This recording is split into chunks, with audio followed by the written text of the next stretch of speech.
Жок деп элибизде айтылган кеп бар, анын сыңарында ошол жаратмандар өздөрүнүн эмгектерин элге тартуулоодо ар кандай багытта изденип, эң мыктыларын алдыга чыгарганга аракет кылышат.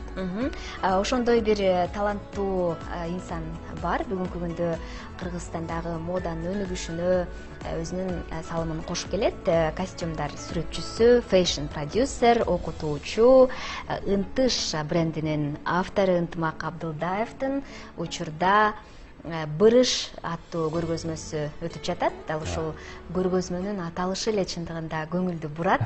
Бул эмнени түшүндүрөт? Автор бул аталыш менен эмнени көздөдү? Кандай максатты көздөдү? Көргөзмөнүн чеке белин мына көрүп атасыздар. Азыр бул образдардын чечмелениши, Бырыштын аты жөнүндө угат экенбиз.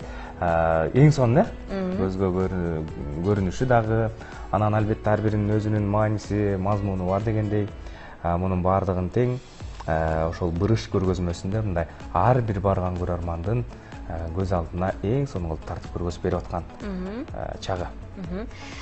Жакшы, анда биз мына ушул көргөзмө тууралуу автордун өзү менен маектешели. Эң сонун. Студиябызга белгилүү фэшн продюсер Ынтымак Абдылдаев конокко келип. Ассалам алейкум. Саламатсызбы? Кош келипсиз. Жакшы. Орун алыңыз. Колубузду кармап коеюнчу. Мындай эмгектерди жараткан инсан. Алтын колдубу? Алтын колду. Кош келипсиз студиябызга. Эң сонун алгач ушул эмгектериңиздин жаралышы менен куттуктайлы. Рахмат. Анан жогоруда кесиптешим айткандай эле көргөзмөңүздүн аты эле дароо көңүлдү бурат. Бырыш. Неге Бырыш? Негизи көргөзмө жеке эле меники эмес, менин жанымдагы чогуу иштеген иним бар болчу, Баястан Икенов.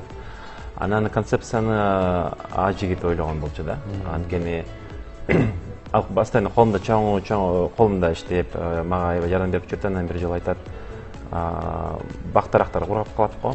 Анан көлдүн жээгинде көлдүн толкундары чогулганда анан аябай кызыктай көрүнөт, бырышка окшош, адамдын бырышына окшош. Анан бырыш канткенде түшөт деп ойлонуп отуруп, анан ошол бырыш деп концепция келди да. Анткени кийин биз негизи мен дайыма эле иш чара кылганда биринчи анализ кылып, ар кайсыл тармактагы адамдар менен сүйлөшүп, философтор менен болобу, тилчилер менен болобу сүйлөшүп, анан маалымат чогултуп, анан кийин иш чарага өтөбүз да. Анан мусуна дагы бир нече жолу философтор менен жолугуп сүйлөшкөндө дагы эми бырыш бул аябай чоң категория да. Анткени бырыш адамдын бетине жөнү эле түшпөйт да. Ал убакытты мезгилдин жылганын билдирет, ал күндөрдүн өтүп атканын билдирет. Адамдын кандайдыр бир жакшылыкты же жамандыкты жашоосунда өткөзгөнүн билдирет. Анан ошонон келип түшкөн из деп, анан ошол үчүн бырыш болуп чыккан да. Анан негизи ал жерде чоң экөөбүз биргеликте жазганбыз ырсаптарын. Ал жерде ошондой сөздөр бар, мезгилдин өзү бырыш деген. Ошондуктан бырыш деп аталат. Кандай креативдүү ойлоносуздар. Чындыгында ооба.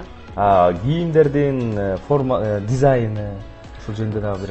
Негизи мен көбүнчө иштегенде кийиз менен иштейм. Табигый кийиздер менен. Анткени мен үчүн кыргыз маданияты аябай терең, сүңгүп кирип ага. Негизи эле өзүмдүн ушул жумуштарымды кылаарда ар дайым биринчи алып окуган нерсем бул кыргыз макал акаттары да. Азыр көп ойлоном, эмнеге азыркы замандагы кыргыздар макал жазышпайт. Анткени илгерки мен бала кезде эле макал көп окуп чоңойгом. Энем да өзү макалчы болчу. Анан кийин макал окуп атканыңда аябай мындай 2 сап менен эле мындай ток көтөр жерин айткан сөздөр көп да. Анан аябай таң калам, ошо кандай кыргыздар ушундай бир ааламды башкача туюп, башкача сезген калк болгон да. Анан биздин маданиятта ошол нерселер жүрүм турумда, көз караштарда болгон да. Анан мен ошол жасап аткан иштеримде бул мен үчүн эң биринчи нерсе бул ошол кыргыз ким же кыргыз дүйнө таанымы кандай деген суроолорго болгон саякаттар да. Ошол айтып аткан Баястан инем экөөбүз дагы ошол кылган иштерибизде ошол тууралуу көп ойлонот элек да. Эмнеге дегенде анан ошол кыргызды экени же ошол ала менен байланышы бар экени, кыргыздар аябай акылман эл болгон экенин заманбап кандай көргөзө алам дегенде мен үчүн бул кийизди гана колдонуу деп түшүнөм да. Анткени эми синтетика кездемени кантип колдонсо болот, же майдындан алып кездемеден кантип колдонсо болот, бул туура эмес го дейм. Ошондуктан биринчи ирет дайым кийизге кайрылам. Анан мунусунда мен түз эле формаларды колдондум. Негизи ар кандай формаларды изилденип жасайт элем. Анан мунусунда орусча айтканда статичный форма. Анткени ал жерде эми адамдын жашоосу баарыбыз бирдей эле да. Адамдын жашоосу ак болосуңбу, кара болосуңбу, Америкада болосуңбу, Кыргызстанда болосуңбу, баары эле адам деген түшүнүк. Анан ошол үчүн формаларды бирдей эле калып, анан анын үстүнө оймон шимелерди колдондук да. Кийиз бул жайында салкын, кышында жылуу. Негизи көптөр сурайт, мындайды кантип кийсе болот деген. Негизи бирок бул кийүү туурасындагы кеп эмес да. Анткени көптөр менден сурайт, мен көп лекцияларда, семинарларда же болбосо университеттерде ана иштейм да, сабак берип. Анан ошол ата-энелер келип сурап калат да, муну кимге, кайда кийет. Бул жерде кийүү тууралуу маселе эмес да. То есть муну кийиш керек деп жасалган кийимдер эмес да. Бул болгону көргөзмө үчүн гана. Живопись тарткан киши деле ал жөн эле картинаны тартып атпайбы, музейге коюш үчүн. Аны мен аны кайда илем деп ойлонбойт да. Эгерде биз бул жерде дагы ошол адамдын негизи чыгармачыл адам. Анын түздөн түз максаты бул адамзатына кандайдыр бир ой жүгүртүүгө салым кошуу деп ойлойм да. Бул орусча айтканда пища для размышления болуш керек да. Ал жасап аткан иштер аркылуу. Анан эгерде ал муну кимге кийет, муну кайда сатам, муну кантип сатам деген суроодон баштай турган болсо, анда ал чыгармачыл адам эмес да. Анткени мен аны кайда сатам, кантип акча кылам, бул деген денелик, материалдык муктаждык, бул аябай эми денелик, материалдык муктаждык көчө эле келген маселе да. Адамдын жан дүйнөсү, адамдын тереңдиги ал деген акчадан жогорураак турат го дейм.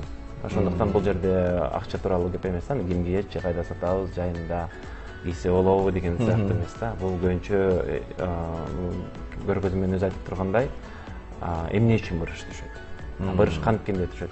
Мен ошо көргөзмөгө келген адамдардын учурунда аябай биз перформанстар кылдык. Анан көптөрү кийин мага жазышты, мен аябай катуу ойлондум. Чоң апамды эстедим, апамды эстедим, атамды эстедим деген адамдар аябай көп болду да. Анткени көргөзмө ошол тууралуу болчу да, адамдарды ойго салуу. Соно мына видеодо дагы көрүнүп атат, ошол көргөзмөгө келген адамдардын сиздин эмгегиңизге үңүлө түшүп карап атканы, ар бир эмгегиңизге маани берип, көңүл коюп карап аткандыгы. Эми жогоруда сиз айттыңыз, ушул кийиз менен иштегенде баары бир бул кийүү маселеси эмес, көргөзмө депчи. Анан бирок дизайныңызды жактырып калдым, ушундай чүпүрөктөн тигип бериңиз деп кайрылгандар болобу? Негизи кайрылышат, ооба. Бирок мен азыр мен немемин да, начар бизнесменмин. Мен үчүн аябай оор, ооба, мен үчүн аябай оор, бул мынча сом же бул мынча сом же муну кылып берем дегендей да. Мен көбүнчө азыр улуттук драма театрында иштеп калдым. Ар кайсы биздин сонун режиссерлор менен алардын спектакльдеринде көйнөктөрдү, костюмдарды тигип, андан сырткары Манас театры менен да иштеп калдым. Анан Туңгуч театр менен да иштеп калдым. Алардын ошо койгон спектакльдерине костюмдарды тигем да. Анан же болбосо ушундай өзүмдүн жеке көргөзмөлөрүмдү. Анан мен көбүнчө көргөзмө кылганда Кыргызстанда биринчи кылып, анан кийин аны чет жакка алып чыгып көргөзүп келем да. Анан жеке эле бир адамдын каалоосун аткарып ага ошону тигип берүү мен үчүн кээде кыйындыкка турат. Анан кээде айтам, эгерде кездемелерим силерди тандап алса кылып берейин, тандап алса кылбайм деп тамашалаган жерим бар да. Бул бырыш коллекциясы чыга элек да чет жакка азырынча? Негизи чыга элек. Бул жаңы эле азырда болуп атат. июньда бүтөт көргөзмө, эртең түшкү маалда жабылат көргөзмө. Андан кийин балким Монголияга, анан Кытайга барышы мүмкүн да.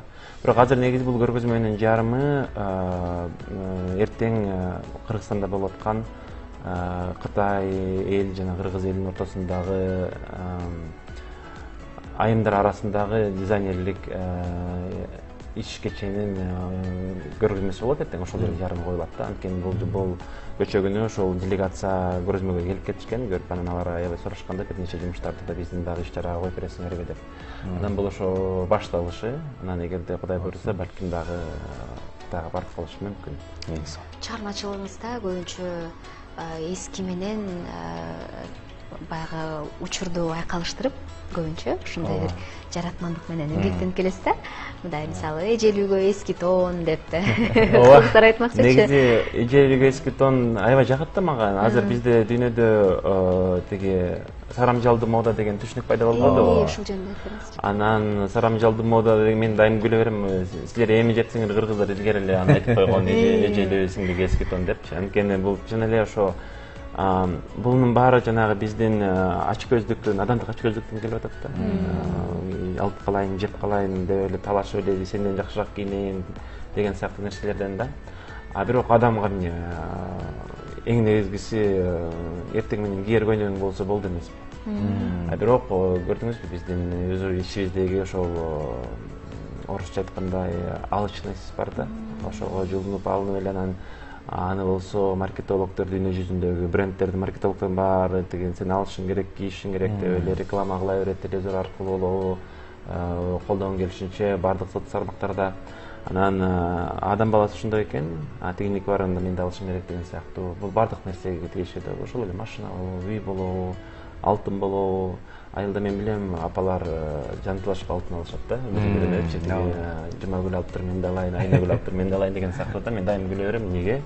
Аны тагынганда эмне? Бирок эми бул ошол адамдык кандайдыр бир ички сезимдерди толуктоо болуш керек да.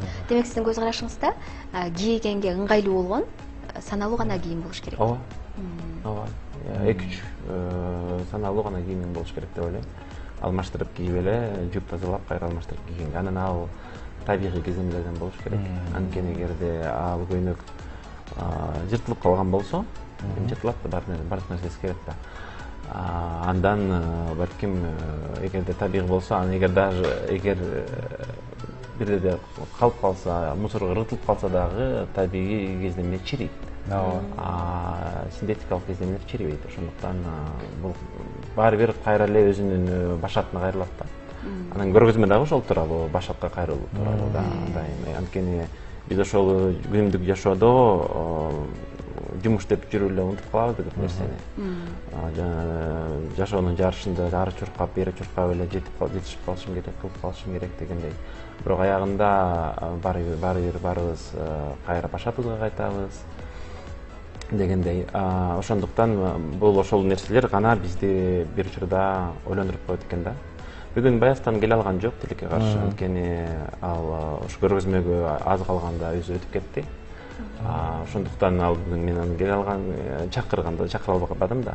Анан ошол үчүн көргөзмө тууралуу элдер келген элдер аябай катуу ойлонгондо ошол болгон да. Анткени ал өзү идеяны айтып, концепцияны ойлоп чыгып, анан күзүндө болмок көргөзмө, анан жетишпей калды да көргөзмө.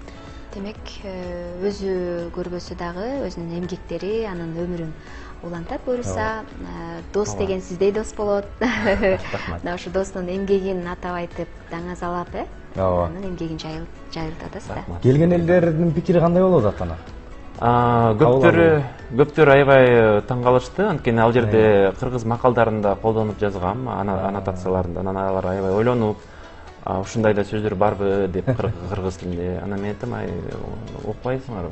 Кыргыз макалдары мен үчүн бул аябай бир куттуу билим китебиндей да. Анткени аны ачсаң эле кыргыз элдер таң калам да, кыргыз элдер кантип 2-3 сөз менен ушундай чоң ой толгону жаза алышкан, бере алышкан депчи. Анан кээде менин студенттерим, орусча студенттерим сурап калат да, агай что это значит деп. Мен аны кантип сага зоктором? кантип ошол айтылган ал жердеги чоң ойду кантип 2 сөз менен которуп берем да, мен которо албайм ал нерсени. Анан ошондуктан мен ошол өзүмдүн чыгармачылыгымда дайым ошол кыргызча жазып, аннотацияларын кыргызча жазып, анан ошол келгенде дагы кыргызча сүйлөп, элдер мындай ошол кыргыз тилинин тереңдигин түшүнсө деген ниет менен да дайым. Анткени көп учурда азыр кыргыздар өздөрү дагы ошол тереңдикти түшүнбөй бараткандай да. Көргөзмө кайсыл маданий жайда өтүп атат? Көргөзмө негизи өзү Компас колледжде болуп атат. Компас колледж бул орто билимдик имарат. Ал жерде биз ошол креативдүү жаштарды окуткан имаратта. Ошол жерде болот. Демек, эртең жыйынтыкталат көргөзмө, ошондуктан көрүп жетишип калышсын деп айталы. Патриот болсо сиздей болсун, иши менен сөзү дал келген, анан улуттук баалуулуктарды жайылтууга ар качан талпынып турган жаштар көп болсун дейли.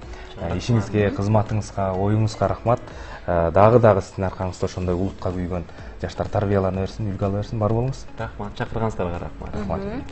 Бүгүн бизде мейманда костюмдар сүрөтчүсү, фэшн продюсер, жаратман, айта берсек мындай көп сөз бар. Ынтыш деген ошол брендти негиздеп бүгүнкү күндө кыргыз модасына өзгөчө салымын кошуп келатат. Ынтымак Абдулдаев болду. Биз менен бирге болуңуздар.